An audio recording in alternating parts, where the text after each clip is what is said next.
আসসালামু আলাইকুম। বেশ কিছুদিন ধরে একটা বিষয় আমি খুব ভাবছি আরকি, আমাকে ভাবাচ্ছে। আমি বেশ কয়েকটা মসজিদে যখনই ওয়াক্তের পরে, বিশেষ করে ধরেন আপনার, যেহেতু আমরা সেলস রিলেটেড জবে আছি, তো ওয়াক্তের পরে আমরা সেই মসজিদগুলোতে যাই বা যাওয়া লাগে। তো দেখা যায় সেখানে গেলে স্বাভাবিকভাবেই একটা মসজিদে বেশ কিছু ব্যাপার থাকে। প্রথমত হচ্ছে আপনার পয় নিষ্কাশনের যে ব্যবস্থাটা থাকে, বা আপনি যদি বলেন বাথরুম বা টয়লেট, যে ভাষায় বোঝেন, তো সেখানে সেই জায়গাটা বন্ধ থাকে। এটা হচ্ছে নাম্বার ওয়ান। নাম্বার টু হচ্ছে অজুখানাটা অনেক ক্ষেত্রেই বন্ধ থাকে, অনেক ক্ষেত্রে হয়তো কিছু কিছু অজুখানা খোলা থাকে।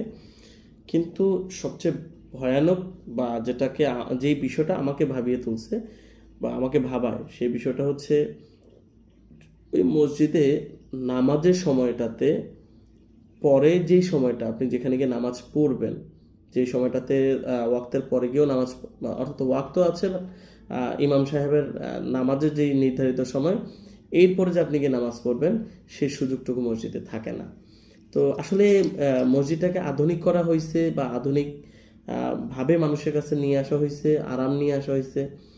এখন যদি এমন হয় যে খোদা তাআলার ঘরে যাওয়ার জন্য, খোদা তাআলার ঘরকে সুরক্ষা করার জন্য আপনি তালার ব্যবস্থা করলেন, কিন্তু 5 ওয়াক্ত নামাজের জন্য মানুষের যদি ব্যবস্থা না থাকে, সবাই তো আপনার ওয়াক্তের সময় যেতে পারবে, ব্যাপারটা এরকম না।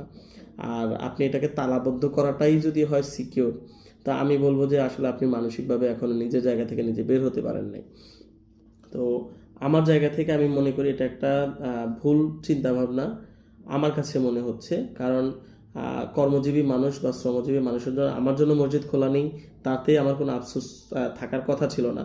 কিন্তু আমার মতো এমন অনেক শ্রমজীবী মানুষ আছে যারা হাতের কাজটাকে ফেলে মসজিদে ফিরতে অনেক সময়ই তার ওয়াক্ত ছুটে যায়। হ্যাঁ, ওই হুজুরের নির্ধারিত সময় ছুটে যায় বা মসজিদ কমিটির নির্ধারিত সময় ছুটে যায়। তাই বলে কি সে নামাজ পড়তে পারবে না? এটা তো আপনার গ্রামেও হতে পারে। আপনি পাড়া মহল্লায় মসজিদটা আছে, সেই মসজিদেও হতে পারে।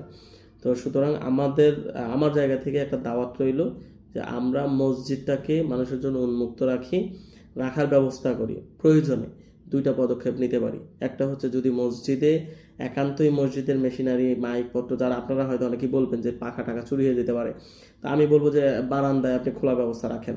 বারান্দাটাকে এমনভাবে রাখেন যেন মানুষ কি কমসে কম বারান্দায় নামাজটা পড়তে পারে, ন্যূনতম সেখানে নামাজটা আদায় করতে পারে। আপনি তাকে ঘরে ফিরে আনেন না। আর যেই মুসল্লিটাকে আপনি ঘরে পাঠিয়ে দিলেন, তাকে শয়তান কালকে ঘরে বিছানায় আটকায় রাখে, তাকে নামাজ পড়ার সুযোগ দেয় না। তো পুরুষের জন্য মসজিদটাকে উন্মুক্ত করে দেন, শুধু পুরুষ না, বিপদগামী মানুষের জন্য। ধন্যবাদ সকলকে।